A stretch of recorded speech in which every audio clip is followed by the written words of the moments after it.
Follow.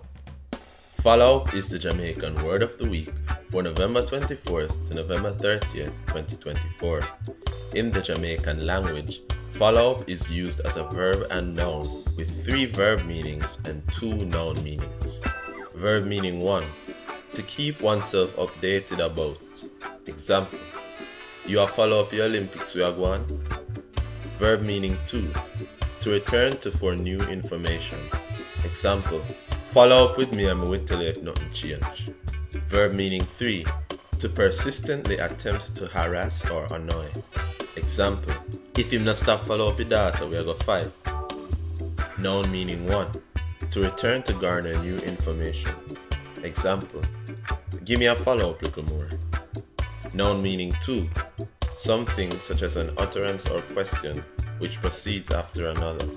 Example, me hear the first question but we missed the follow-up.